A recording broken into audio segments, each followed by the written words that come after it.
आज की जो सबसे बड़ी खबर तो ये है कि नैब ने, नेशनल अकाउंटेबिलिटी ब्यूरो ने मलिक रियाज की एक्स्ट्राडिशन हासिल करने के लिए दुबई अथॉरिटीज़ से रब्ता करने का फ़ैसला किया है। उनके ऊपर इल्ज़ाम एक तरफ तो ये है कि उन्होंने कुछ ऐसी सरकारी ज़मीनों पर कब्ज़ा करके हाउसिंग सोसाइटीज़ बनाई हैं। उसमें सर फहरिस्त तो हम बता सकते हैं कि जैसे कराची बैरियर टाउन का केस था, जिसमें प्ली बार्गेन बाद में की गई सुप्रीम कोर्ट के साथ ही, वो भी एक अनप्रेसिडेंटेड वाक़या है कि सुप्रीम कोर्ट ऑफ पाकिस्तान ने खुद से कैसे प्ली बार्गेन कर ली। और वो उस वक्त बाबा रहमत कहा करते थे 1000 अरब दे दो तो तुम्हारे साथ डील हो जाएगी। फिर वो 1000 अरब मांगते मांगते वो जैसे वो सौदा किया जाता है ना, वो मैं मिसाल दूंगा तो कुछ शायद नामनासिब हो जाए, लेकिन 460 अरब के अंदर वो बाद में डील फाइनलाइज़ की गई और उसके भी किस्तें कर दी गई कई सालों में वो पैसे देने के लिए। इसी तरीके से न्यू मरी और तख्त परी के इलाके के अंदर भी कहा जाता है कि उनके पास सरकारी ज़मीनों का कब्ज़ा उनके पास है जो गैर कानूनी है। फिर नैब ने अपनी प्रेस रिलीज के अंदर कहा कि वो यूएई के अंदर एक लग्जरी अपार्टमेंट्स की स्कीम बना रहे हैं और वहाँ जो पैसा बंदा डालेगा वो मनी लॉन्ड्रिंग के ज़ुमरे में आएगा। तो हम यूएई अथॉरिटीज़ के साथ उनकी एक्स्ट्राडिशन हासिल करने के लिए राब्ता कायम कर रहे हैं। 190 मिलियन पाउंड के अंदर वो एब्सकॉन्डर हैं।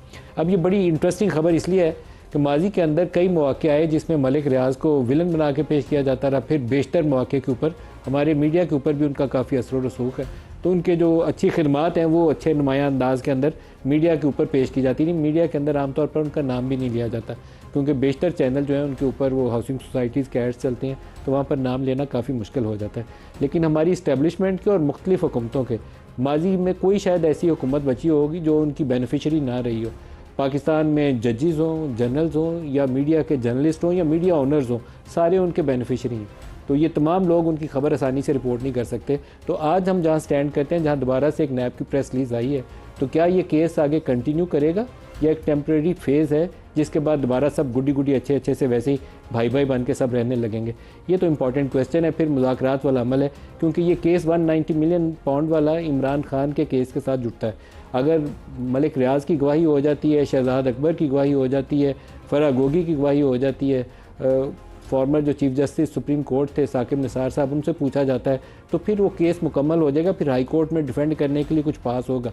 अदरवाइज़ मैक्सिमम पनिशमेंट जो 14 साल की दी गई है वो हाई कोर्ट में स्टैंड करना उसके लिए मुश्किल हो जाएगा। तो क्या ये मामला आगे चलेगा? बड़ा इंपॉर्टेंट क्वेश्चन है। जो आज हमारे साथ स्टूडियोज़ में भी आते हैं, सेनेटर फैसल वाडा साहब हैं, सीनियर सियासतदान हैं, फैसल चौधरी साहब हैं, वकील हैं, पाकिस्तान तहरीक इंसाफ के चेयरमैन इमरान खान को, फॉर्मर चेयरमैन इमरान खान को रिप्रेजेंट करते हैं, और बैरिस्टर अकील मलिक साहब हैं, रहनुमा हैं पाकिस्तान मुस्लिम लीग नवाज़ के और मशीर हैं कानून और इंसाफ के।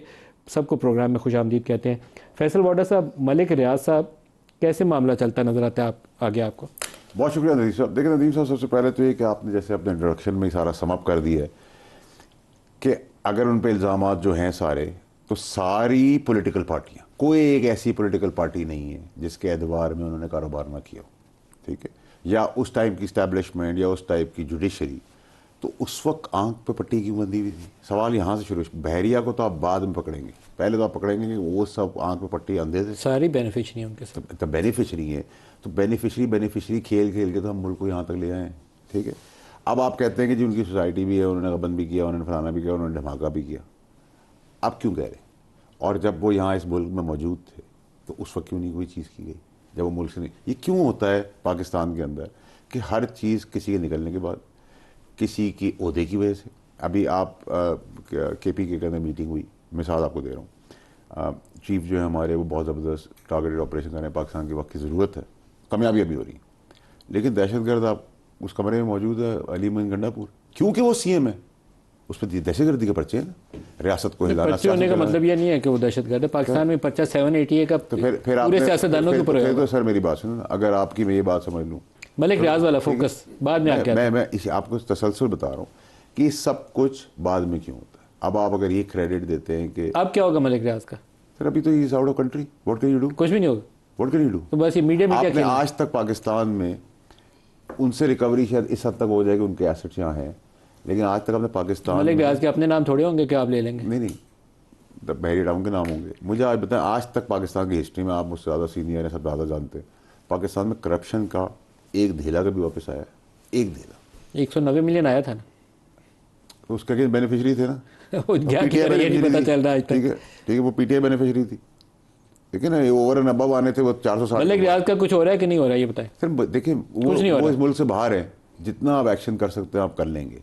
बट व्हाट हाउ डू ये यू पहली रिकवर? दफ़ा नहीं है। आपको पता है वो इफ्तिखार चौधरी साहब के ज़माने में उन्होंने प्रेस कॉन्फ्रेंस की थी, सिटिंग चीफ जस्टिस के होते हुए प्रेस कॉन्फ्रेंस की थी, उस वक्त बड़ा शोर था, जी पता नहीं क्या होने लगा। लेकिन तो सर मेरी बात सुनें, आप उनके लिए कह रहे हैं कि हम गवर्नमेंट से बात करें दुबई की, वो दुबई से निकल जाएंगे, फिर आप क्या करेंगे? ठीक है, मैं यही तो आपसे कह रहा हूँ। तो फिर ये प्रेस रिलीज जारी करके क्या हासिल करेंगे अगर कुछ कर नहीं सकते? तो इतने कमज़ोर हो गई रियासत कि नहीं कुछ कर सकते। नहीं, देखिए मेरी बात सुनें, अगर आपकी किसी से एग्रीमेंट नहीं है किसी मुल्क से एक्सचेंज का, तो आप वहाँ कुछ नहीं कर सकते। अच्छा लगे बुरा लगे, एकदम करप्शन से पाकिस्तान को होना तो चाहिए। इसके आगे नहीं चलना। आपका लुबे लबाब ये है कि बस प्रेस रिलीज आ गई, आगे कुछ होना नहीं है। मुझे आप लॉजिकली बताएं ना sir, he is not here. जिधर उनका ऑर्डर लेना चाह रहे हैं, जिस गवर्नमेंट टू गवर्नमेंट हम बात करें, हमारी ट्रीटी साइन हुई हुई है, वहाँ से वो निकल जाएंगे। तो फिर सर यूएई से तो वो हमारे जो ताकतवर हल्के हैं वो किसी बंदे को यूं पकड़ के ला सकते हैं। जो यूएस से निकल के दूसरी फ्लाइट लेने में कितने घंटे लगते हैं? आधे घंटे का। अब तक मूव भी कर रहे हो, अगर मूव करना चाहें तो। फिर फैसल साहब आप बताइएगा, ये मामला 190 मिलियन पाउंड वाले के साथ केस के जुड़ता है, तो क्या रियाज मलिक के ऊपर संजीदगी के साथ कुछ कोशिश है कि उसके वो ज़मीनों शिनों के कब्जे का मामला सीधा करना है, या कुछ और है मामला? मलिक साहब, विद रिस्पेक्ट यू सेड कि 190 मिलियन करप्शन का पैसा वापस आया, और आप मुझे रिकॉर्ड से कोई चीज़ दिखा दें जिसमें ये करप्शन का पैसा डिक्लेयर हुआ हो पाकिस्तानी कोर्ट्स में से या यूके कोर्ट्स में से। अकाउंट फ्रीजिंग ऑर्डर्स का ये मतलब नहीं है कि करप्शन का पैसा है।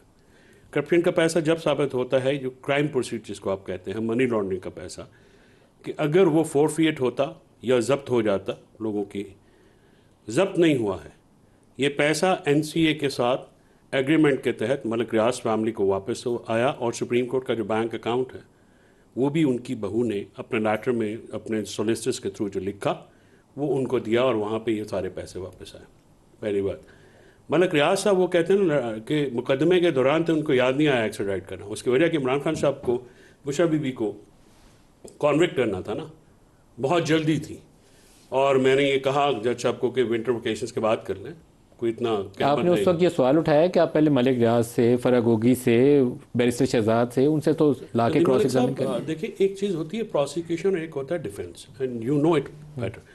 डिफेंस जो है हमने अपने क्लाइंट्स करना है। जो जिन लोगों के हम वकील नहीं हैं, हम उनके बारे में बात नहीं करेंगे, प्रोसिक्यूशन ने करना था। आपके ख्याल में उनसे सवाल जवाब करे बगैर इमरान का केस मुकम्मल हो जाता है? सर, हमने 342 के स्टेटमेंट के बाद हमने तो जो डॉक्यूमेंट्री एविडेंस है, हमने एविडेंस नहीं दिया, हमने 342 का स्टेटमेंट दिया है। इस केस में कोई ऐसी चीज़ है ही नहीं जो कि कन्विक्शन हो सकती। ये कन्विक्शन जो है पॉलिटिकली मोटिवेटेड है। This judgement is politically. Malik Riaz के ऊपर जो नैब ने स्टेटमेंट जारी दिया, उनका क्या होगा? मैं समझता हूँ कि मलिक रियाज साहब और नैब जो हैं, ये आज मलिक रियाज ने भी नैब के ऊपर कोई उन्होंने भी बयान, उन्होंने मलिक खाली नैब पे नहीं दी, उन्होंने तो कहा कि सारों के वो कच्चे चट्टे खोल दूंगा। हाँ, तो फिर वो सामने रख लो। अल्लाह करे खोल दे, मैं तो दुआ मांगता हूँ अल्लाह करे वो नाम एक दफ़ा जारी करें। दुआ मांगते हैं, लेकिन ये दुआ वो नहीं ना मांगते जिनके कच्चे चट्टे हैं। वो तो सारों को मसले बिछाने चाहिए, क्योंकि उसमें सबके नाम आएंगे। आप आ सकते हैं, बहुत सारों के आ सकते हैं, आने चाहिए भी। और मलिक साहब जो हैं, अगर पाकिस्तान के ऊपर ये एहसान कर दें, बता दें, कर ही दें तो एक दफ़ा अच्छा, गुस्सा खा ही नहीं चाहिए। और उनको बिल्कुल जो हुआ है उसमें पता नहीं किसके पापा का नाम आ जाए, किसके सबका ही आएगा, नाम आ जाए, सबका आएगा, किसी और का नाम आ जाए। सर कोई बंदा नहीं बचेगा, मैं आपको बता रहा हूँ। एक दफ़ा खुल जाने दें। नहीं बचेंगे हम 2-3 फैसल भाई, हम दो चंद एक बच जाएंगे। हम चांद एक